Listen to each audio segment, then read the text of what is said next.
Hello and welcome to the Awaken Feminine podcast. I'm 𝐏𝐚𝐨𝐿 and today I have the beautiful Paola Frias on with me. How are you, Paola? It's been a while. I'm super excited to be here. Indeed, it has been too long since we last spoke, but I'm really happy to come back into into your podcast again. Yeah, you were one of my really early guests, like when I first started my podcast, and I've seen you grow and change and do all these amazing things since then. And I mean, we've stayed connected throughout all this time, but even your face, and your energy has changed. That's how much, from when I first knew you to now, it's amazing. I mean, you've got this beautiful goddess vibe. I can go on, but anyway, let's get on with the podcast, 𝐏𝐴𝐚𝐨𝐥𝐚. You're But so sweet. Paola is on a mission to inspire personal growth by embracing feminine energy and harnessing the power of intuition. So we'll be talking about intuition today, which is a topic I love to talk about. And before we get started, I haven't asked you this question before, I'm very sure, because I hadn't started asking it when you came on my podcast initially. And that question is, what is your definition of the awakened feminine? That's a really good question. And it's true, she hasn't asked me, so I haven't even planned of an answer. But as I'm thinking about it, the awakened feminine is about already waking up what's within us. It was never not there. It's just that we've forgotten about it. And when we awaken what it's inside us, that light, that radiance kind of just shines all around in everything that we do. It's a form of being, in essence. So yes, you caught me off guard, but I feel that would be something that that would be my interpretation of it. Yeah. The No, I love embodiment it. of. Yeah, I love it. And I know, watching you these last few years, it has been seeing you embody that feminine energy within you as well. So, yeah, thank you for sharing that. Now, when I get guests to come on my podcast, I ask them, what would you like to name your podcast episode? And you gave me 3 options that, very similar, but I chose the intuitive leader, embracing feminine power in leadership. I would love for you to share, what is your story behind this topic? Like how did you get to where you are to want to talk about this particular topic? Yeah, well, I think you started, you and I met at a transition time where we both knew what we wanted to do. It was in helping people, and yet we were a bit disoriented as to how. And I think right around that time, there were so many questions of, how do I do this? How do I do this? How do I really bring out what I know I have? But I didn't even know that I had it within me because I didn't know how to identify it. I had tried different programs, and I was disappointed by seeing that it wasn't what I wanted. It was what I was looking for, but it's not exactly how I wanted it to be done. And I was a bit set back in the whole personal growth development to how I had been taught how to do it. It was very masculine. You follow step A, B, and C to get the results, and then you keep doing and plugging and working hard. And I always questioned things. I said, I can't be this difficult. It can't be this hard. There has to be an easier way. So in looking for another alternative, because I was very clear what I wanted to do. I wanted to help people, but I didn't want to do it the way that I was taught. So looking around, I really wanted to find an alternative. And as I saw an alternative, there's people that you resonate with. And I remember listening to somebody and my body said, this is the way. This is how you're supposed to do it. This is what your soul is telling you to do it. And it was hard to make the switch from all the list of have tos, checking all the have tos to, wow, it gets to be done in a different way. And I need to discover it. And that discovery led me to open a lot of parts of me that I didn't even know I could uncover in order to listen to my intuition, to understand my body, to understand what felt good, what didn't feel good. Even if everybody else was doing it, I didn't have to do it like them because I'm an individual person and I have my own likes, I have my desires, I know what I need. And that was eye-opening to discover that everyone that is able to can follow that intuition and that path. So essentially, it took me on a journey, another level of discovering who I truly was and who I wanted to serve through my own evolution, because I had been on the other side and it wasn't what I wanted. But I felt that there was no other choice or there was no other way. But yes, there's so many other ways to follow our path and to follow what we really need, what we were meant here to do, which is to serve others. But how we do it, it really is up to each individual. Yeah. I love that. I want to ask you, a couple of questions came through as you were talking. How long before that realization hit you? Like, how long were you following all the rules and that everyone was telling you to do before you kind of went, I can do it my way? God. Well, I think you were in the process of it all. Yeah, I was. I think we could go back on conversations and talk about it. Be like, remember those things? I know. Sometimes I say when we chat, we should just record it and put it up. It'd be a podcast. Yeah, well, I don't know if this is what we want to share, but we were in a program together and we were doing it the masculine way. And then a group of us kind of got together because we realized that this isn't how we wanted it. And we were trying to see our own experiences, learn from our experiences. But even before this program, it had been a few years. Not only having male mentors, but even female mentors that were also wanting me to do it that way. And I think embodiment of what you preach is so important, because so many people can tell you and sell to you the way that they want you to do it. But at the end of the day, if it works for that person, it doesn't necessarily mean that it's going to work for you, right? So it took me years to realize, because I was really stubborn and I was like, no, it has to work. It has to be done this way. If it's worked for so many people, it has to work for me. And then when it didn't work for me, I would be in frustration. And I would think like, what is wrong with me? I was sabotaging myself. And then it became a vicious cycle. What's wrong with me? Oh, I'm not worth it. Oh, I can't do this. Oh, everyone else is better. Why am I even trying? And instead of lifting yourself up and encouraging yourself to keep moving forward, you keep going down that spiral of, I'm not good enough. I can't do this. And then you're in this place that you're not even taking action because you feel that you're not worth it and nothing is working out for you. So how do we get out of that? That was also been a learning experience and evolution, because it wasn't like I woke up one day and I said, oh my God, I really am intuitive. I just, switch that on. I wish it would have been that simple, but no.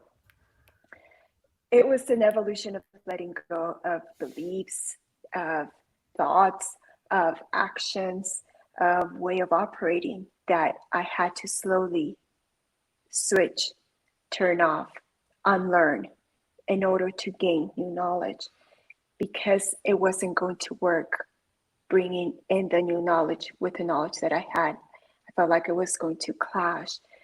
And it was also a period of resistance.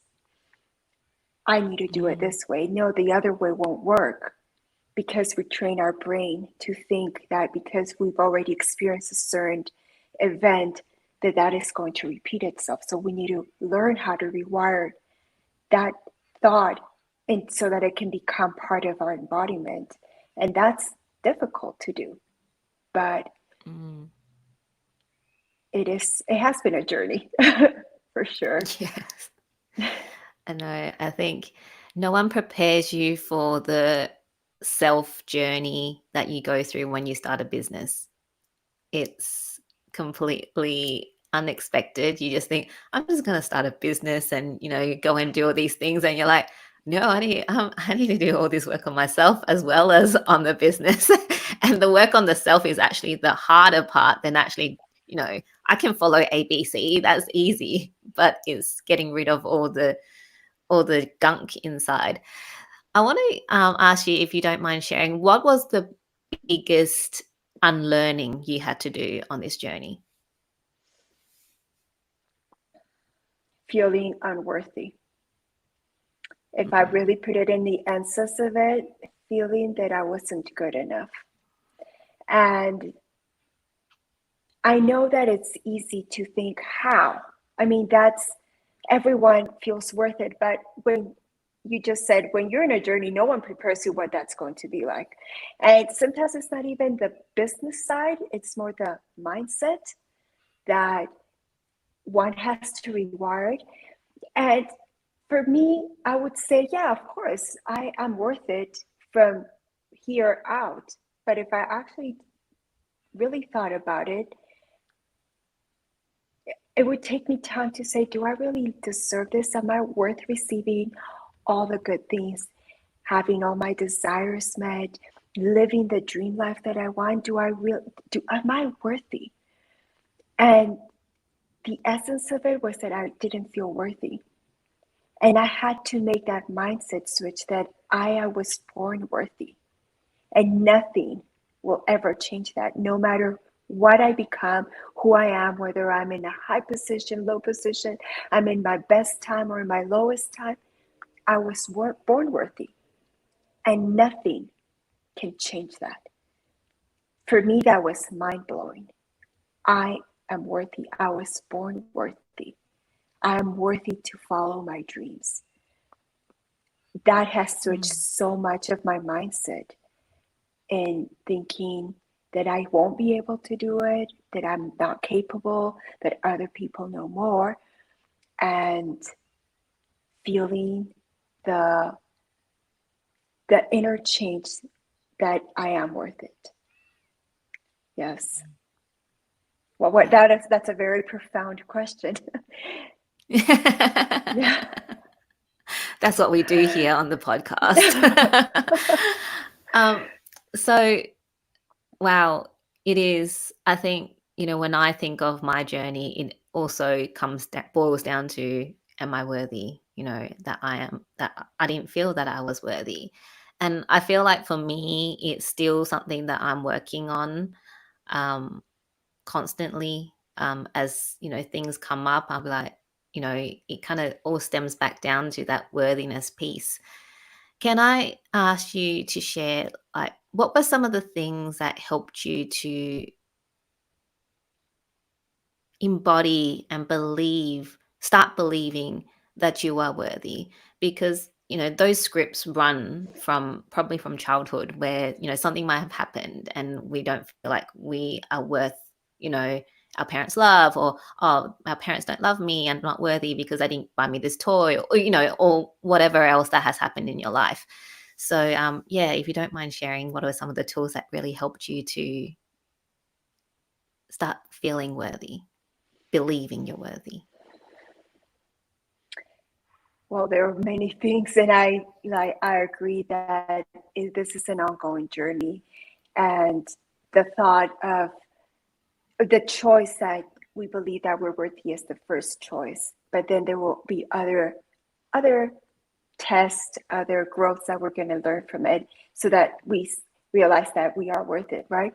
But before we get into that stage, I realized that maybe I didn't love myself, that I didn't feel that the worthiness was enough for me.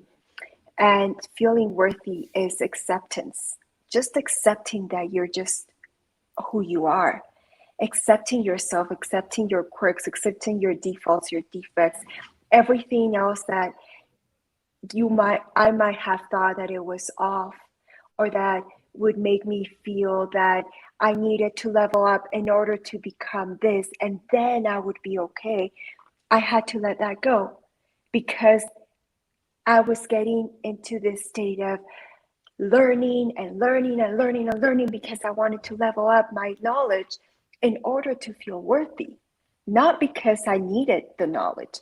It was because the more that I thought that I could prove to others that I was good enough, look at me, I'm good enough, I'm doing all these things, I have all these certifications, the more I was going to feel that people were going to listen to me. So I had to let go of that, of I don't need to pretend or to show people who I already am.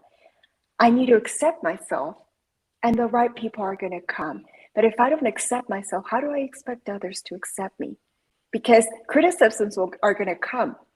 And if one criticism, one person that doesn't approve what you're doing knocks you down and you start at the bottom, it means that you probably don't even know yourself well enough to say, I'm worthy.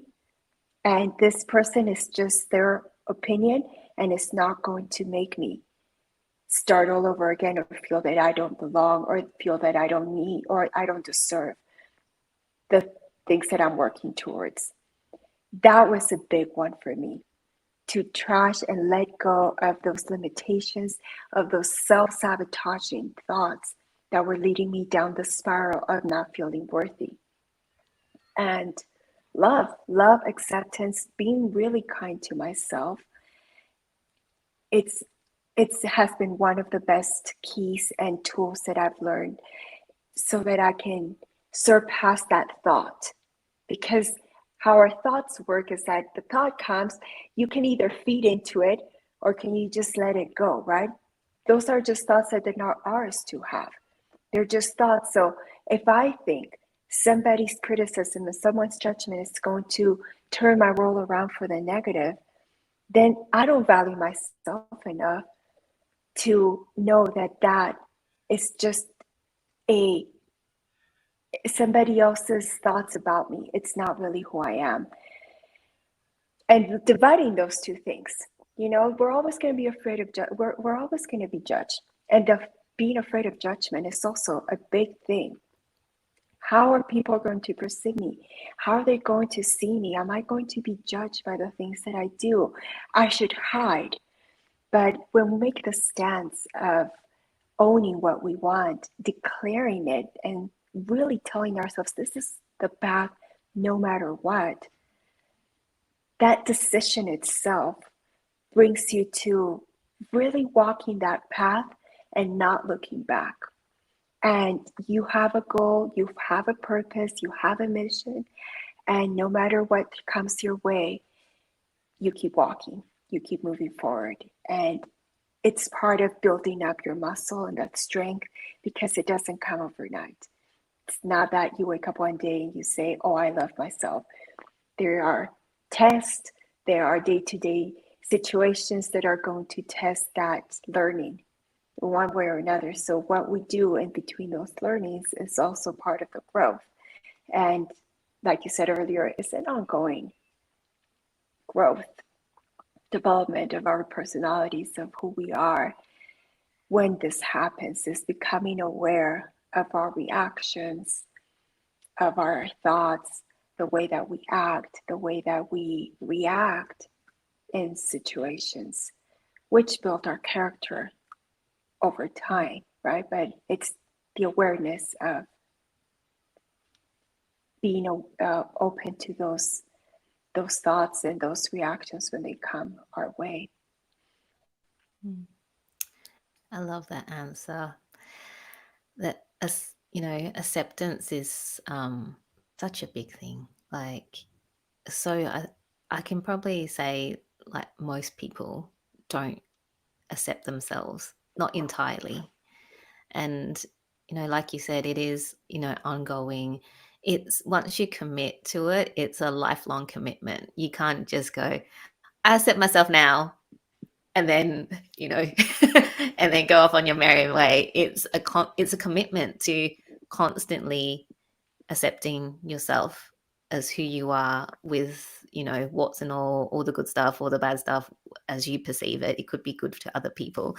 So I love that, and the love piece as well. So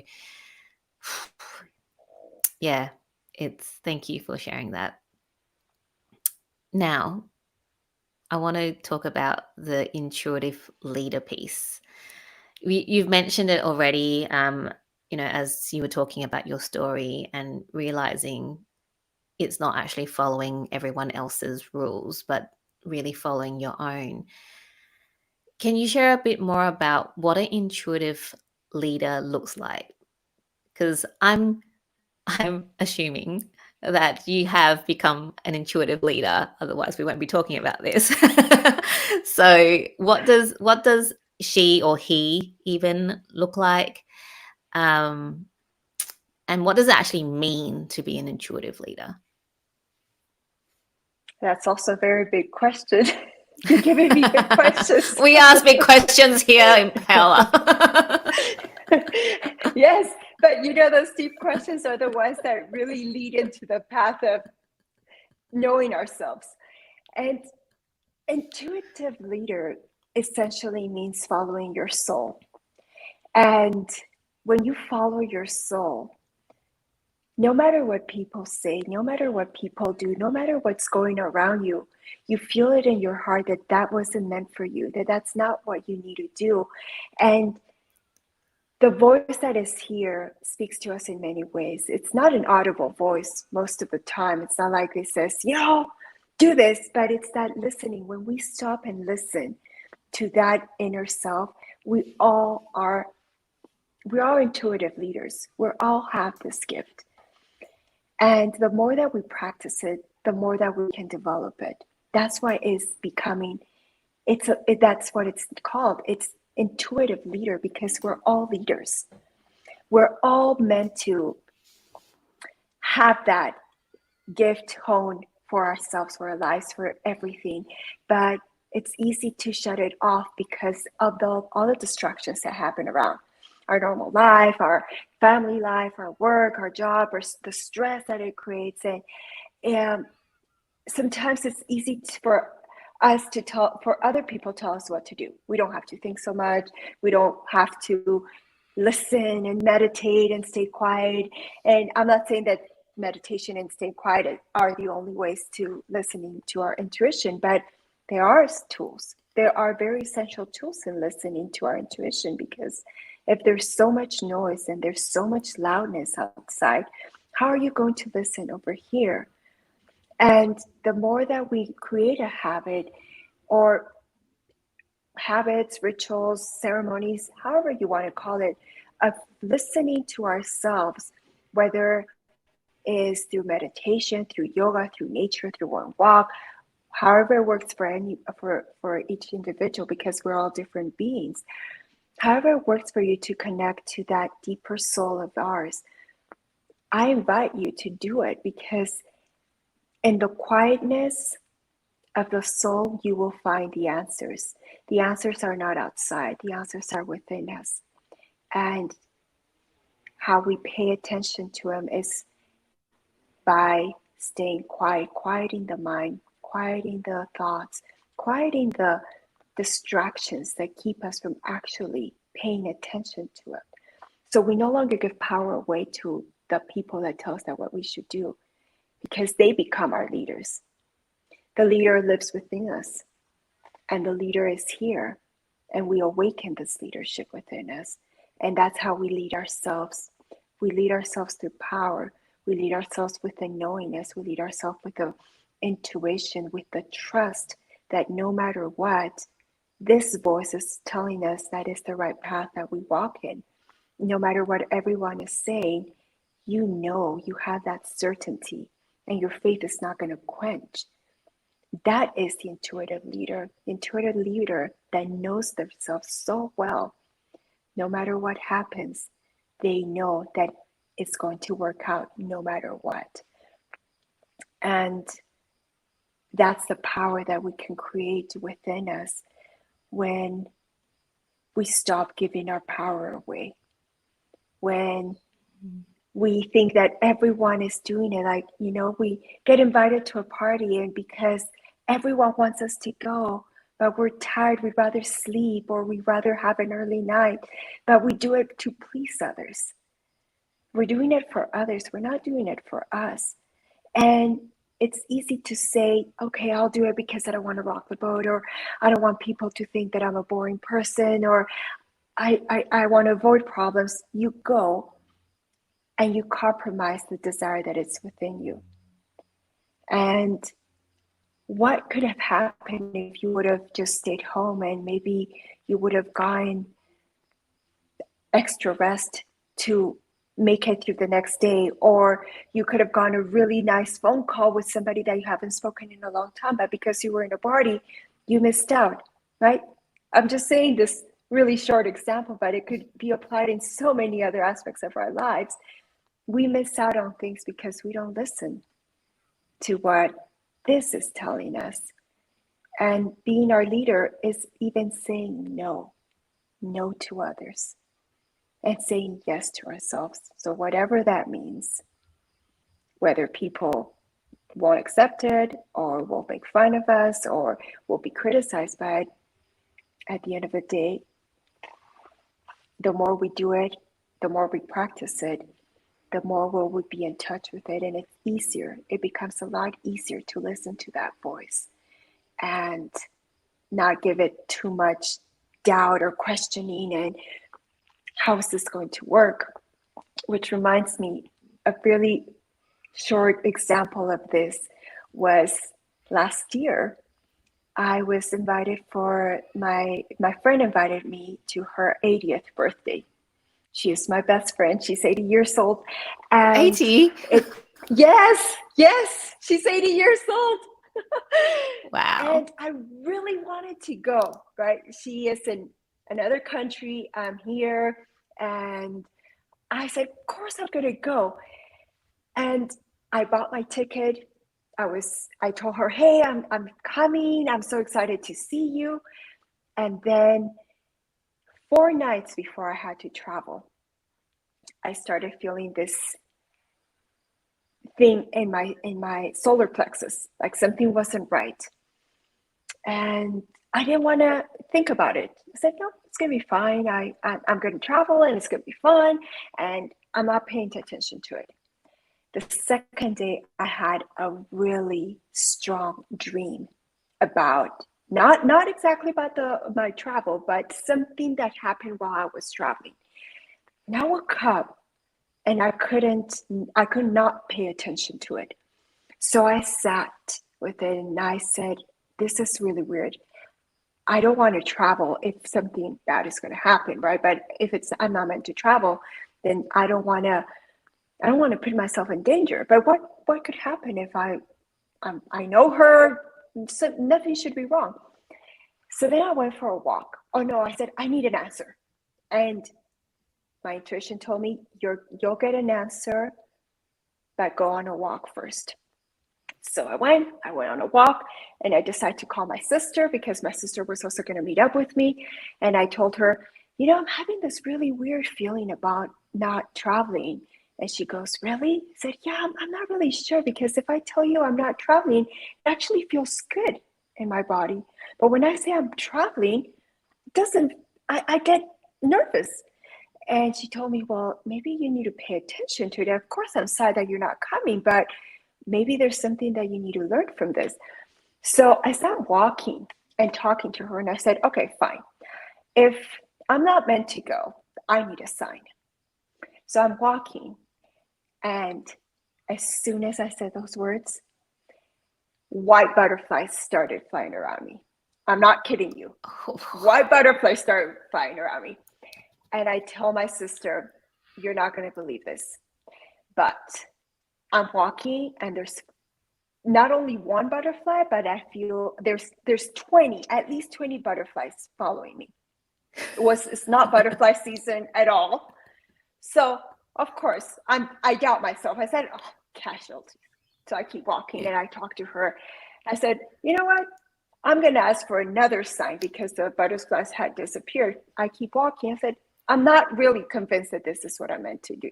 So I'm going to keep walking. I'm going to ask for another sign. All of a sudden, the butterflies came. And I was like, what? It happened 3 times because, of course, I couldn't believe it and I couldn't accept it the first time or the second time. It was the 3rd time. So I said, okay, fine. I'll this goes against my will, but I went and called the airline and I said, you know what? I'm not going to be able to travel. And this ticket was non-refundable. They gave me a 1-year open ticket. I don't know how. And as soon as I made that call, I had so much peace. Peace came over me. And I knew that that was what I was meant to do.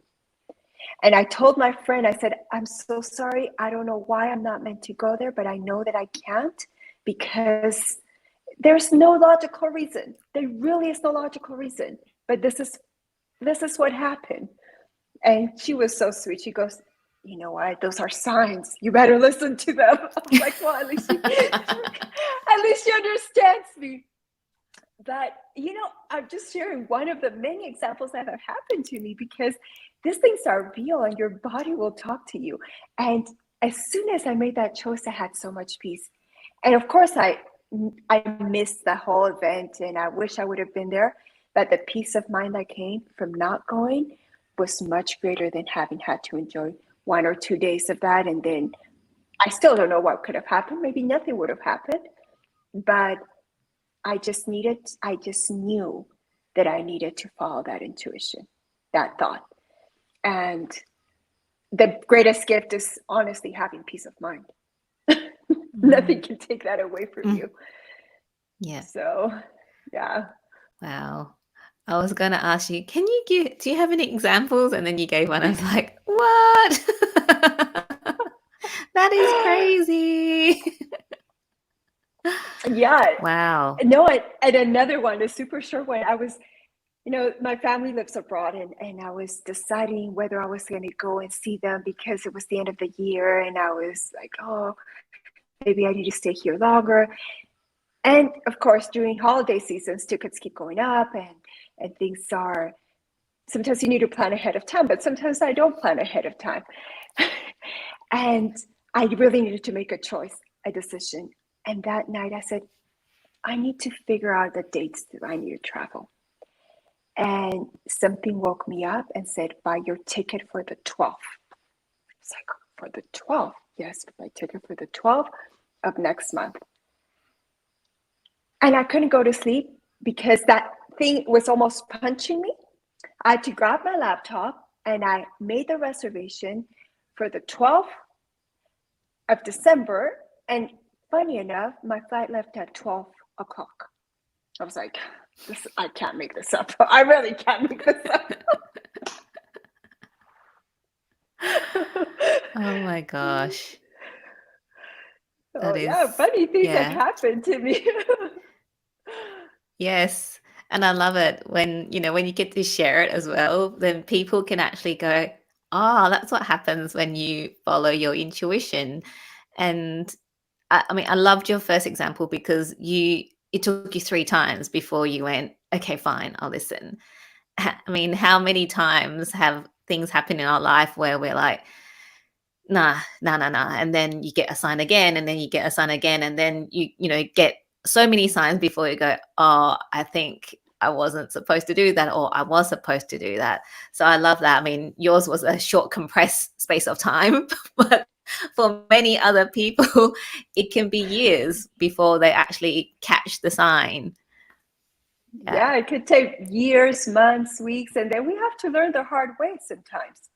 And yes, when we learn the hard way, it's always a learning, it's always a growth. There's not something that I don't consider even the bad things bad because they always become a growth, a learning experience. So even the things that we didn't expect to happen, when they happen, it's always to teach us something. And if that lesson is to teach us to listen more to ourselves, it's a great lesson because we're never going to forget it. And the time span is going to become shorter and shorter and shorter. Instead of taking us years, it becomes months, and then it becomes weeks, and it becomes days, and then it becomes hours, and it becomes minutes, and then it's super easy, right? And I think in different areas of our lives, there are certain things that we can surrender more, and in other areas, it takes us longer, whether it's in being in the wrong relationship, or our finances, or our work. Depending where we're at, sometimes it's easier to give it up and to surrender. And in other situations, that is the hard thing that we need to do, and yet we can't let go of. And that's when the growth comes, because when you know that it's hard, and yet you know that you still need to let go of or do that certain thing, it's that fight between your desires and what you know you're meant to do. And we can be very stubborn as humans most of the time, or most of us. I know I am. I'm very stubborn. Me too. High five. So talking about letting go and surrender, what has helped you to, like, in certain situations, to let go and surrender? Like, because it is hard. Like, I mean, I know that is hard, especially when it's something we're so stubborn or so had our mind set on it. To let go and surrender is, most people don't want to. They just rather hold on to dear life, to something that isn't serving them, than to let go. How do you let go? Or what have you done to help yourself let go and surrender? I think this question can be answered in the way of the masculine and the feminine. Because when we're in the masculine, we want control. We want to see the answers. We want to do. And surrendering is the opposite. The opposite is letting go, receiving, accepting. And many times in my life, I think as long as I can remember, I was always the person that needed the logic explanation, needed to know the how, needed to know everything before I could actually do something. And if I didn't have all those puzzles together, then I wouldn't do what I wanted to do. I was very logical. I'm not going to let go until all these things are put in order. And the surrendering, where it's not just in one area of our lives. This is the beautiful thing about us as humans. We embody it in every area of our lives, even the hard and difficult things. We use that, we play with those energies. When are we being stubborn, and when it's time to just really take action and do the thing, and to actually surrender and let go?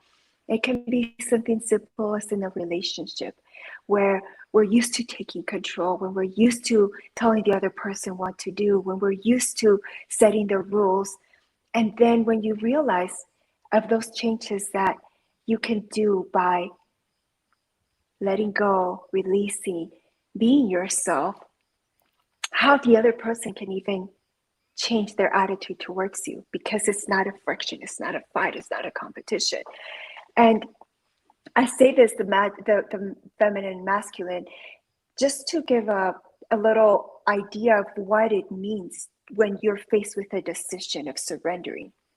Because in surrendering, in the stubbornness of that, I don't want to, I need to figure it out, I'm going to fight hard till the end, even though I bruised and I'm hurt, or, all these things happen, but I will prove that I'm this way. What is it that you need to prove? Who do you need to prove that to? What is it that one needs to let go of? And these are questions that we don't ask ourselves enough, because sometimes it's the enoughness. We need to be enough for others in order to make this part of our life become real. You see what I mean? It's a whole concept that when we understand this, we ask the right questions. Why is it so hard to let go? Why is it becoming so difficult to accept this? What is it? So we turn it around. Instead of asking ourselves, or telling ourselves, I can't, it's so hard, it's so difficult, we switch it around to, what is it? And when we have these conversations with ourselves, then we can get to the root of the problem of why is it so hard to let go. And it can be many things. We can untie many stories, memories, upbringings, that if we untangle them within ourselves, it can be so much easier to make a decision that is based on what we actually really want, what our soul is telling us to do, instead of making excuses of why we can't or we won't, or it's so hard to do the things, right? And surrendering that we don't know the future, that we don't know what's going to happen, but trusting that the decision that we're going to make is going to be for the best of our lives, for what we actually want. It's not just looking at the present and then making decision based on that emotion, but it's looking at the overall picture. It's letting those emotions go so that we can actually make the decision from the soul, from the heart, without us getting in the way. So it's the play, the game of asking ourselves questions. It's like going back to being our own leaders. Being that intuitive leader comes back to that, because you ask yourself those questions and you get the answers. Maybe you can lie to everybody else, but you know deep down why you're doing what you're doing, or why you're resisting, why you won't take that step, right? And everybody can tell you it's because of this, or you should do this, or because of that. But those conversations and those fights, inner fights we have within ourselves, comes down to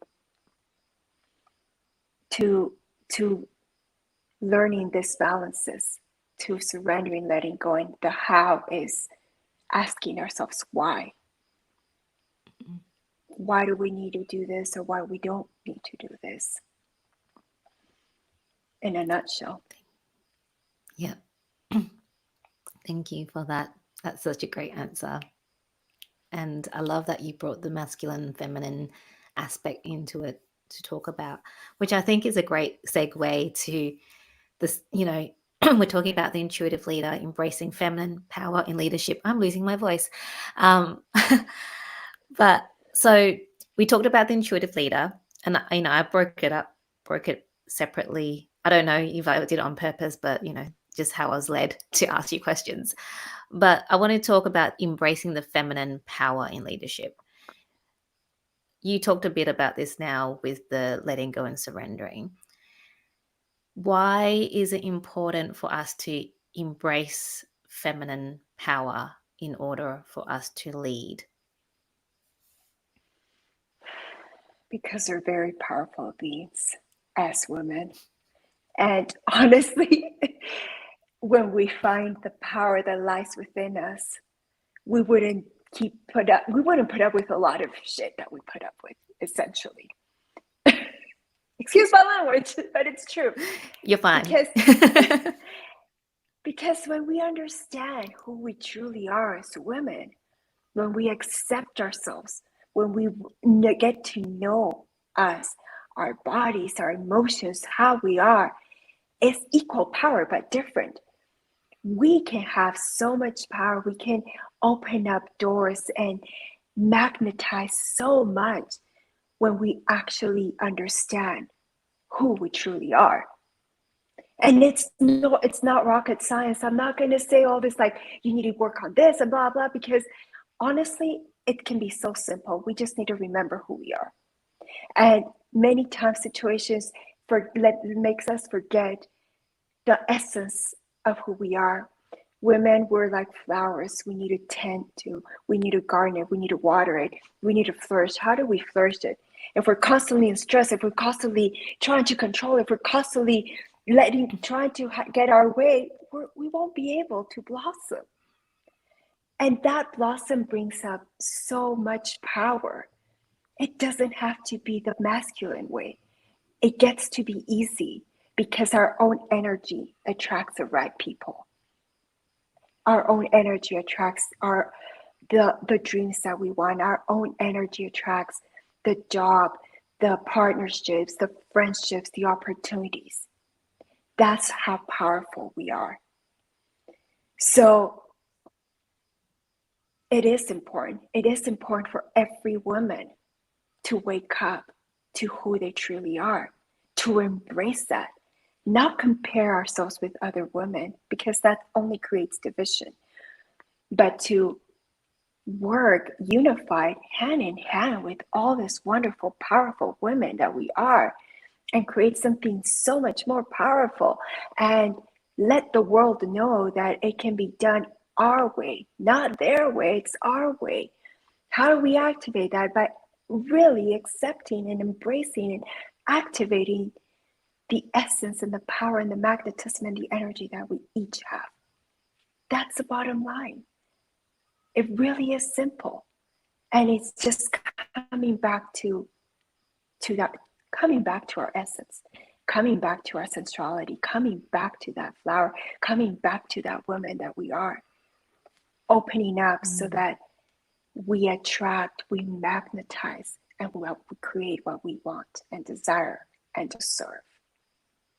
See, it's a very, very different energy, but doesn't it feel good? It does. It feels like, it becomes so blissful and easy and enjoyment. And don't we all want that in our lives, to let it be enjoyable? Yeah. With ease and flow. Yes, that is the goal, ease and flow with everything that we do. As you were talking, a couple of questions came up. The first one being, how does one blossom?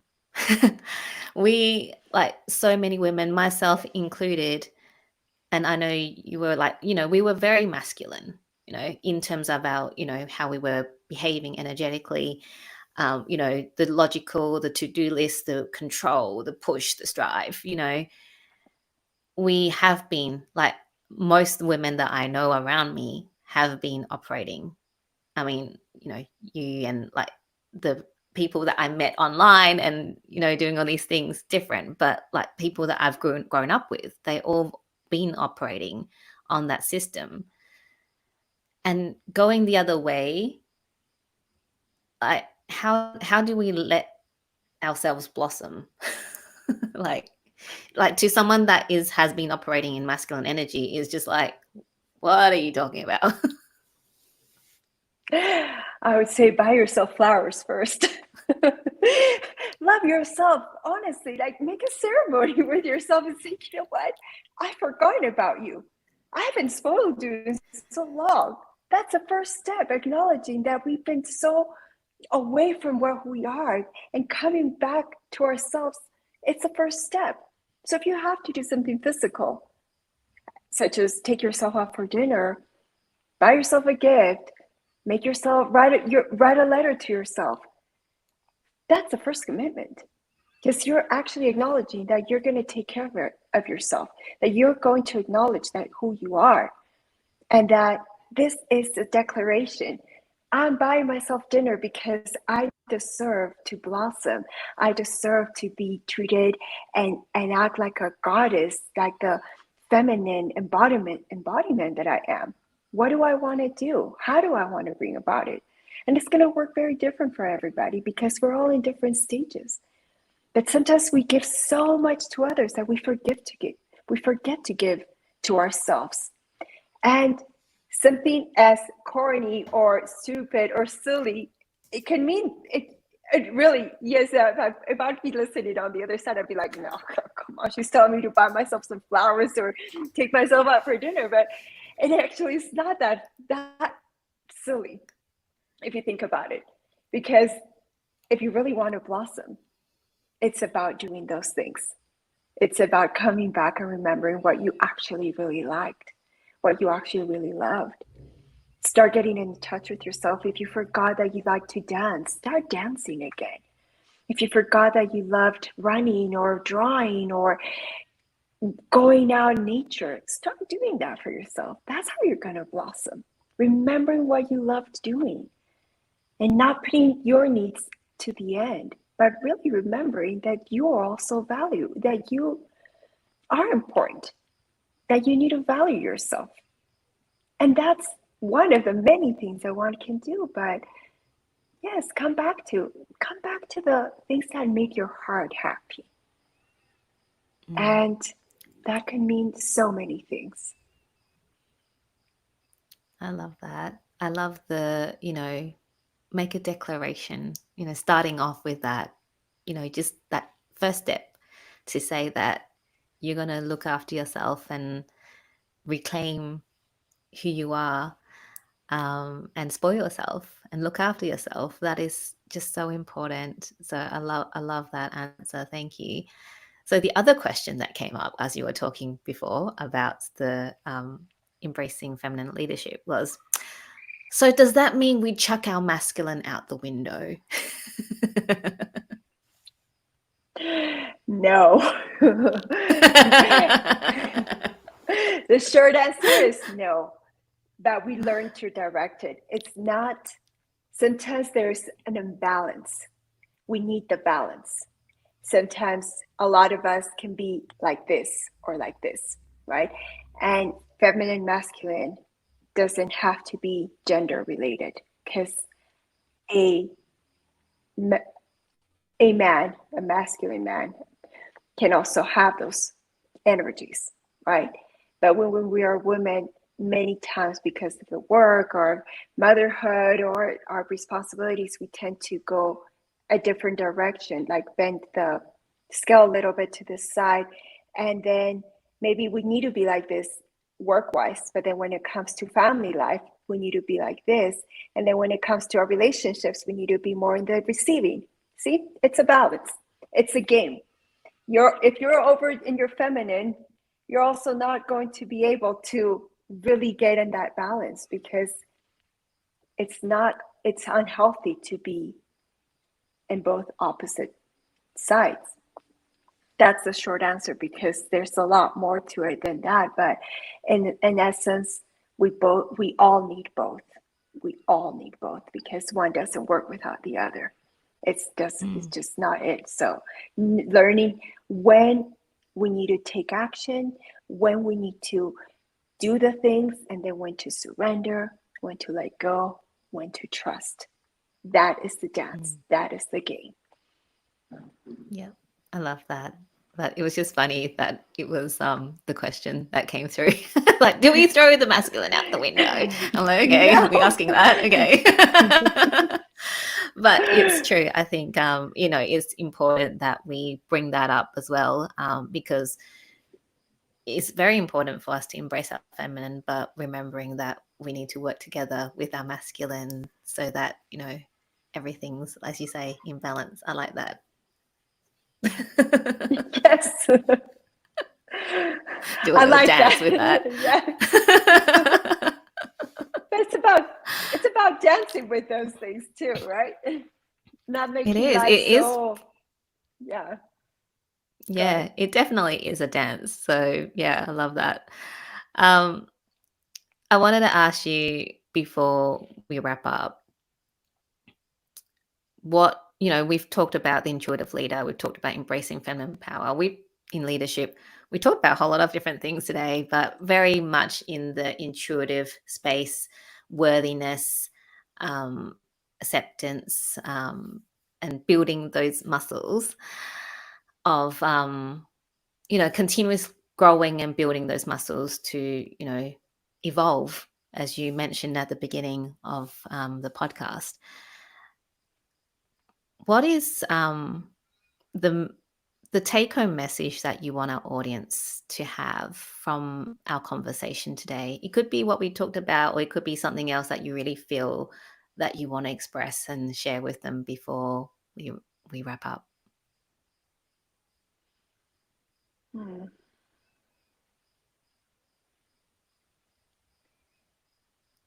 think the essence of, if I could say something to this, to people here, would be to not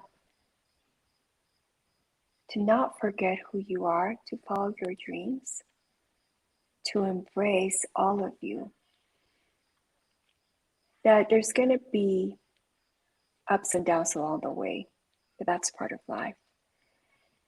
But to remember that this is evolution and growth over a lifetime. We're never going to attain perfection. And the more we get to know ourselves, the more we're going to be able to trust ourselves. And the more we trust ourselves, we're going to be able to take action steps. And the more action steps we take, we're going to develop the muscle of trust and intuition. And the more we use that, we're going to develop even gifts that we didn't even know.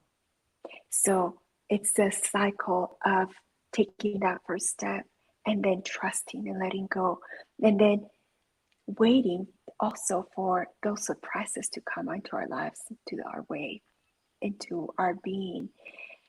Not having any expectations, but at the same time expecting miracles in our lives. And when we build that foundation of faith, of trust in ourselves, then it has a ripple effect in our loved ones, in our partnerships, in the way we act, the way we think, the way that we do things. We start changing and other people start changing. So we can be that change that we're waiting for by trusting ourselves. Oh, that is so beautiful. Thank you, Paola. That's a beautiful, beautiful take-home message. Just soaking that in. It's been so lovely talking to you and, listening to you share your love and wisdom today. I know you've got something for our audience, should they wish to take it up. Do you want to share a bit about what you have to offer them? Yes, of course. So I said that I do work with the intuitive leaderships, and I also have sessions with breath work that we can work both hand in hand. So I'm gifting 2 people from the public, from your people that if you want, we can have a session with breath work, which is also something that I've been working and learning, quantum breath work, which can also help with opening up ourselves and our hearts and the physical part that we haven't really talked much about, but it's also a very important part of this whole evolution of opening ourselves and blossoming and understanding who we really are. So yeah, I would like to have 2 beautiful souls, if they wish to come into my world for a little bit. Yeah, amazing. So where could these beautiful souls find you? Where do you usually hang out? I hang out on Facebook, Paola Frias, and Instagram, Paola Free, Fri. Amazing. Yeah. I will have all your details in the show notes so people can find you. And once again, thank you so much. I've so enjoyed reconnecting and sharing this space with you. Thank you. Jackie, thank you so much. Also, my pleasure. Thank you for having me again. Always enjoy our conversations.